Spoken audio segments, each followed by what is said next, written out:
আল্লাহ তাআলা 1 নম্বর পুরস্কার হলো আল্লাহ তাআলা বলেন যারা যাকাত দিবে আমি এটাকে বহু গুণে বাড়াইয়া আমার কাছে সংরক্ষণ করে রাখবো, সেটাকে আমি নষ্ট করতে দেব না।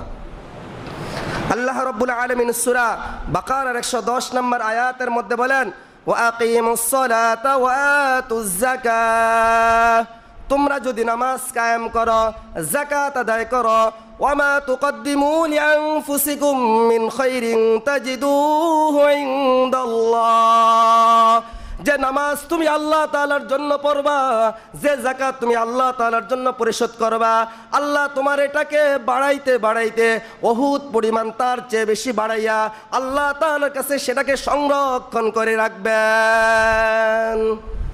মুহতারাম হাজিরিন, যাকাত দিলে এটা কি গরিবকে দিলাম না আল্লাহ তাআলাকে দিলাম? যদি গরিব এটার পুরাপুরি মালিক হইতো তাহলে এটা আল্লাহ তাআলার কাছে পাইতাম না।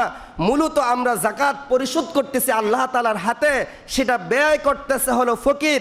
এই জন্য যাকাত যেহেতু আমি আল্লাহ তাআলার কাছে দিতেছি, আল্লাহ তাআলা বলে যে তুমি গোলাম হইয়া কি আমাকে দিবা, তবে যত সামান্য যাই কিছু দিছো না কেন আমি সেটাকে বহু গুণে বাড়াইয়া কাল কিয়ামতের মধ্যে তোমার হাতে আমি আল্লাহ তাআলা পরিশোধ করে দেব।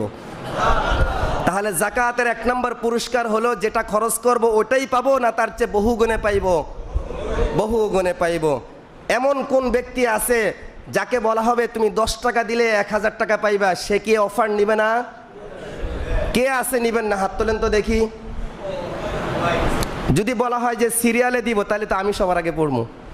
যদি যে মসজিদের সিরিয়ালের মধ্যে দিব তাহলে আমারে সবার আগে দিব, আমি তো আরো খুশি। 10 টাকা দিব 1000 টাকা পাবো। তাহলে আপনি যদি যাকাতের 10 টাকা খরচ করেন, আল্লাহ তাআলা 10,000 নয় তার চাইতে আল্লাহ তাআলার শান অনুযায়ী আল্লাহ তাআলা আপনাকে বাড়াইয়া বাড়াইয়া বহু গুণে আল্লাহ তাআলা আপনার হাতে পরিশোধ করে দিবেন। 1 নম্বর পুরস্কার গেল। 2 নম্বর পুরস্কার হলো যারা যাকাত দিবে আল্লাহ তাআলা তাদের জিন্দেগিকে পবিত্র বানায়া দিবেন। কি বানায়া দিবেন? সূরা তাওবার 103 নম্বর আয়াতের মধ্যে আল্লাহ তাআলা বলেন খুয মিন আমওয়ালিহিম সাদাকাতান তুতাহহিরুহুম ওয়া তুযাক্কিহিম বিহা ওয়া সাল্লি আলাইহিম। হে নবী, আপনি ধনীদের কাছ থেকে যাকাত নেন। যাকাত নিলে আপনি কি করব? ধনীরা যখন আপনাকে যাকাত পরিশোধ করবে, তুতাহহিরুহুম, এই যাকাত নেওয়ার দ্বারা আপনি তাদেরকে পরিশুদ্ধ করে দেন। ওয়া তুযাক্কিহিম, তাদের দিলগুলোকে আপনি পরিশুদ্ধ করিয়া দেন। ওয়া সাল্লি আলাইহিম, এবং যারা যাকাত দিবে আপনি নবী তাদের জন্য দোয়া করেন। বলেন যারা যাকাত দিবে নবী তাদের জন্য কি করবে? দোয়া করবে। ওয়াসাল্লি আলাইহিম, আপনি তাদের জন্য দোয়া করেন। আপনি কেন দোয়া করবেন? ইন্না সলাতাকা সাকানুল লাহুম, কারণ আপনি যদি কোনো উম্মতের জন্য দোয়া করেন আমি আল্লাহ তাআলা তার জিন্দেগি শান্তিময় করে দিব। এই জন্য যারা যাকাত দেয় দেখবেন ঠিক মতো যারা যাকাত দেয় তাদের ঘরে অসুখ বিসুখ কম হয়। সামান্য অসুখ হইল ফার্মেসি থেকে ওষুধ খাইলে চলে যায়। কিন্তু যারা যাকাত ঠিক মতো দেয় না, আল্লাহর বান্দাদের হক ঠিক মতো পরিশোধ করে না, দেখবেন এমন এমন রোগ তাদের হয়ে থাকে, 1000 কোটি টাকা নষ্ট করেও তারা রোগ ভালো করতে পারে না। বলেন তো রোগ দেওয়ার মালিক কে?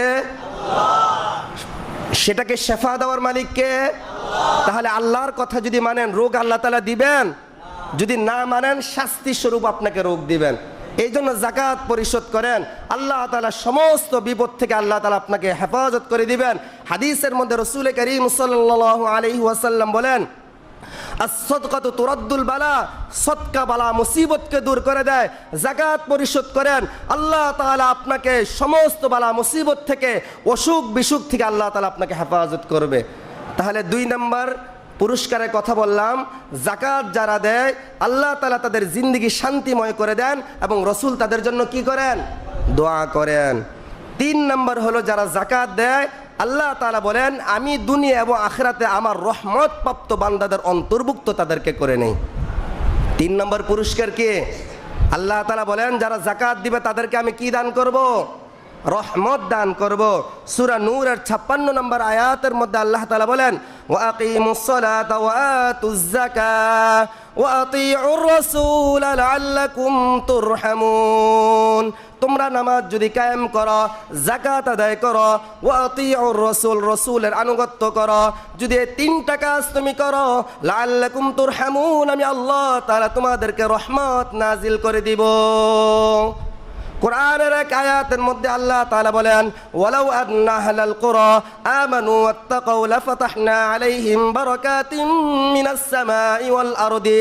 দুনিয়ার মানুষরা যদি ঈমানওয়ালা হয়ে যায়, তাকওয়াওয়ালা হয়ে যায়, পরহেজগার মুত্তাকি অবলম্বন করে, লাফাতাহনা আলাইহিম বারাকাতিম মিনাস সামা, আমি আল্লাহ তাআলা আসমান এবং জমিনের সমস্ত বরকতের দরজা সমূহ তাদের জন্য খুলে দেয়।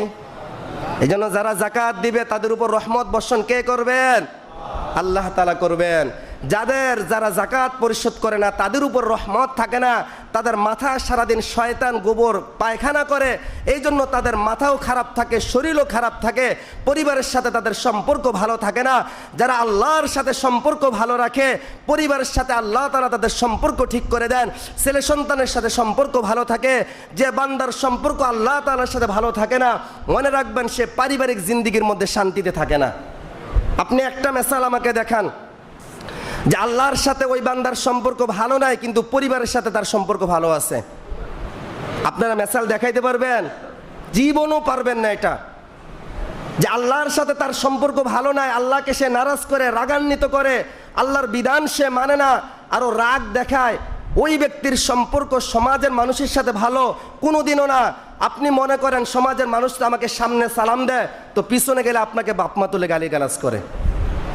কিন্তু মুহতারাম হাজিরিন, যে ব্যক্তির সম্পর্ক আল্লাহ তাআলার সাথে হয়, ওই ব্যক্তির সামনে যেভাবে সালাম দেয়, পিছনে গেলেও বলে আহারে ওই ব্যক্তিটা কত ভালো, তার মতো যদি আমার সন্তানগুলো হয়ে যাইতো। বলে কিনা মানুষের কথাগুলো? তাহলে কার সাথে আমাদের সম্পর্ক ভালো করতে হবে? আল্লাহ তাআলার সাথে আমাদের সম্পর্ক ভালো করতে হবে। কিভাবে? নামাজ কায়েম করবেন, যাকাতের আপনার উপর ফরজ হইলে যাকাত দিবেন, আর রাসূলের আনুগত্য করবেন। আল্লাহ তাআলা আমাদেরকে বুঝার তৌফিক দান করেন। সকলে বলি আমিন।